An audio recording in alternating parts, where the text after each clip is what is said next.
Hey guys, Mark here with Hockey Culture Training and Systems, and today we're doing part 4 of the 6-part mini-series on International Hockey's Big 6. Today, we're talking about Russia. Now to talk about Russian hockey culture, their identity, their training, their systems, I think it's first important to go back into history and talk about the Soviet Union. The Soviet national team was pretty much known as the best ice hockey team of all time. The team won nearly every World Championship and Olympic gold medal between 1954 and 1991, and they never failed to medal in any of the international tournaments that they've competed in. Now just think about how this sounds. Gold medals in 1956, 1964, 1968, 1972, 1976, 1984, and 1988.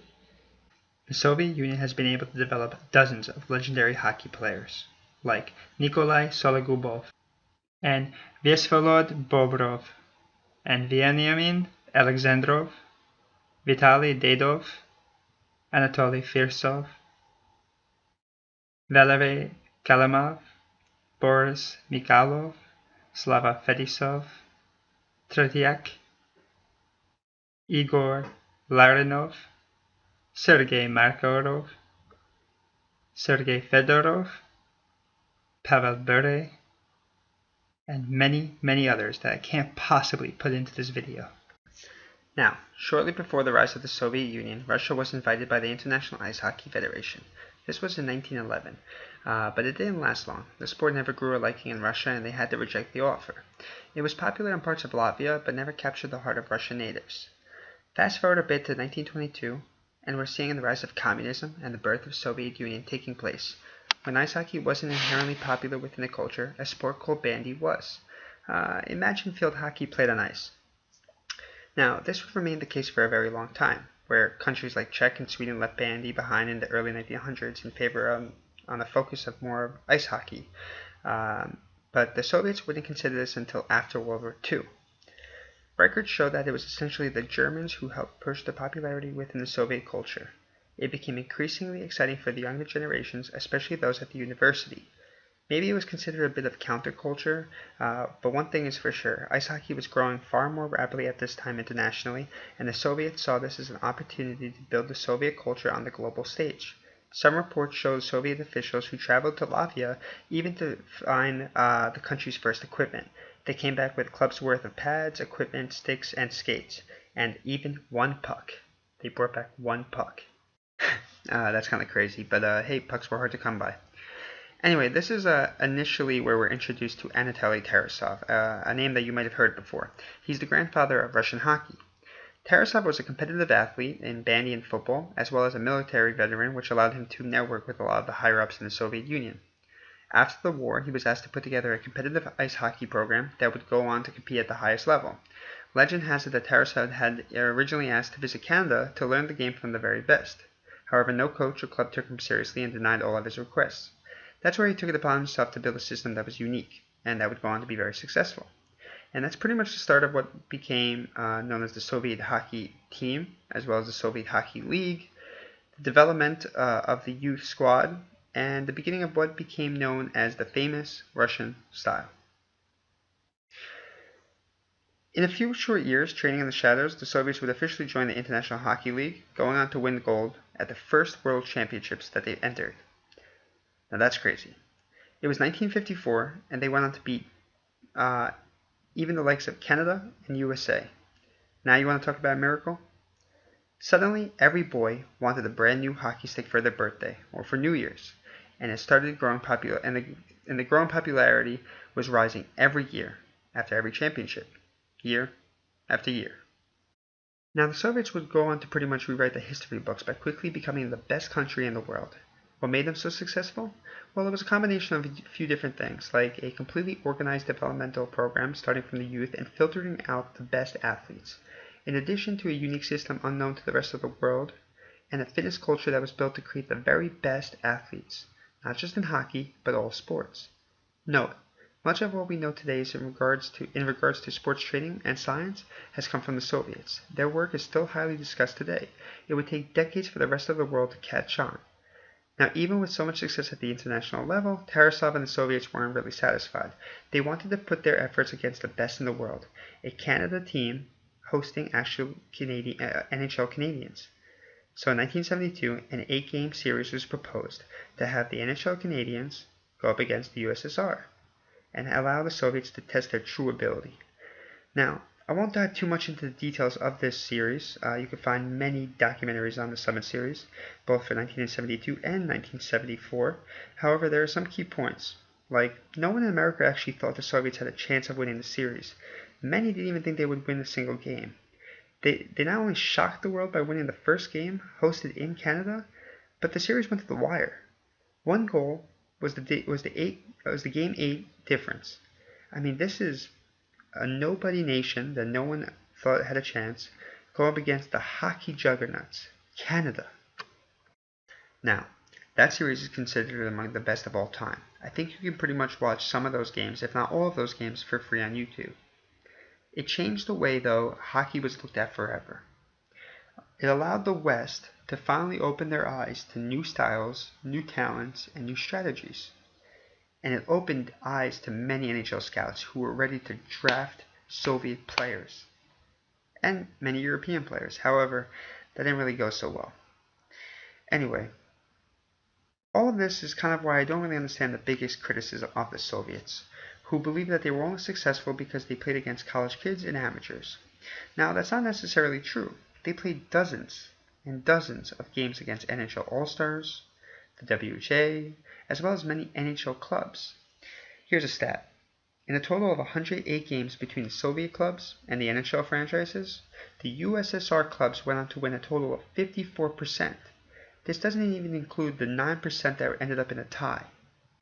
But it does include beating the teams like the Edmonton Oilers of the 1980s, the team filled with Hall of Famers like Wayne Gretzky and Mark Messier. So yeah, the Soviets were really that good.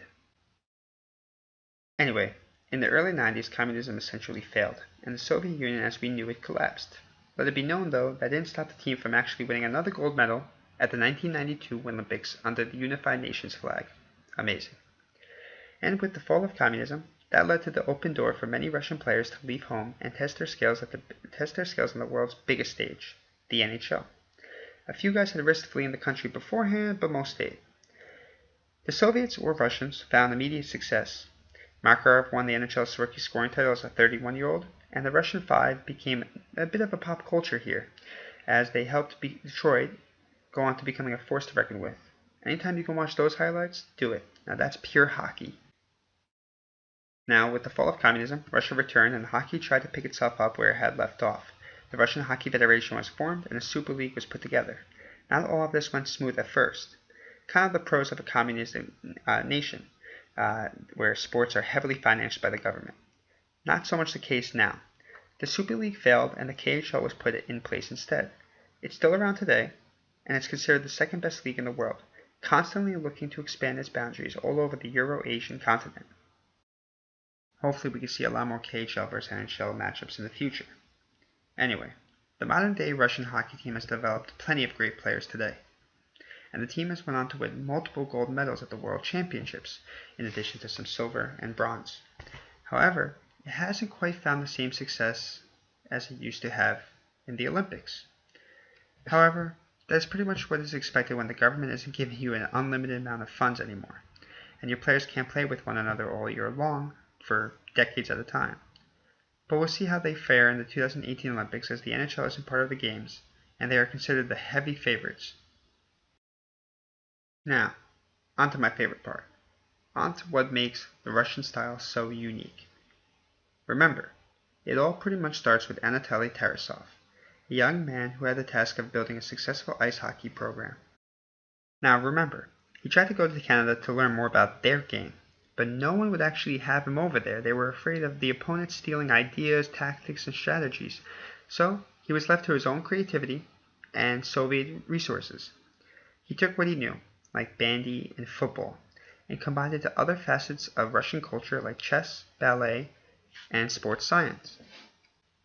Now, he wanted his team to play strong and physical game, but also fast, skilled, and most importantly, creative. His game relied heavily on passing and possession. Over time, he actually even started to develop new techniques like the passing weave and the offensive cycle.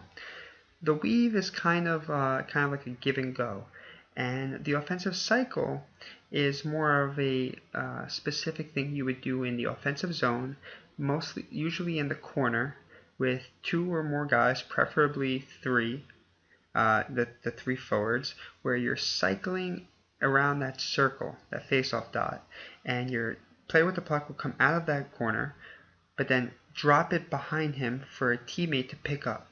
The player who had passed it repeats the circle, goes behind, and this will just create 2 or more passing lanes now.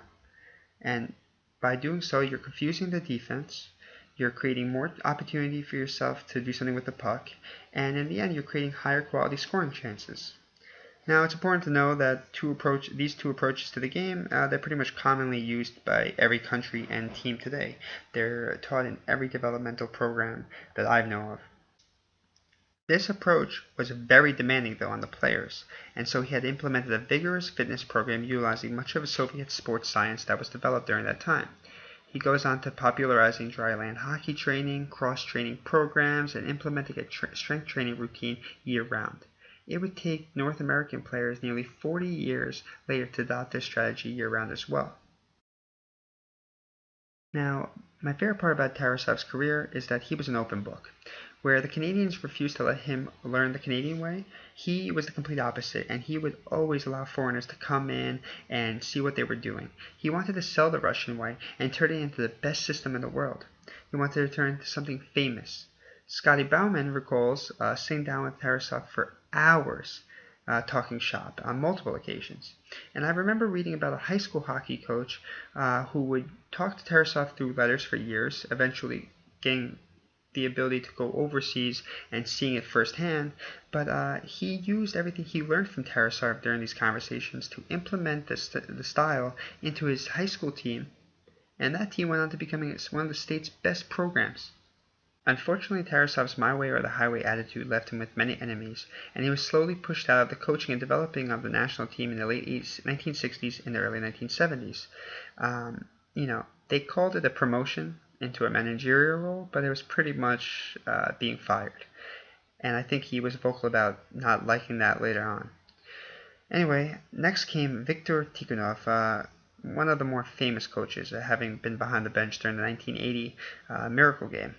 And he was pretty much the opposite of Tarasov. He used much of Tarasov's systems and ideologies, but in addition to his own ideas, he would help the Soviets continue their dominance on the international stage all the way to the fall of the Soviet Union. Tikhonov would enforce a much more intense training program, rarely let his players leave to visit family even if they were sick, and would never let his players talk to the media. Today the players say that it was hard for them to play for him, but maybe that's what he needed to win. He was under extreme pressure from the country to win at all costs. And I guess things just don't change.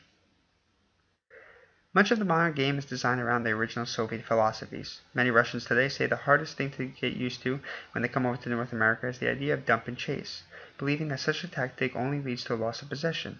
Remember, the Soviet or Russian style is all based on puck possession.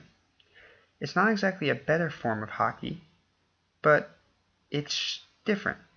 It's just the way they play hockey in Russia. And that's all she wrote, at least for now. There's much more I can talk about the subject, but I'll save it for another time. The Soviets and the Russian hockey is one of my favorite things to learn about and talk about.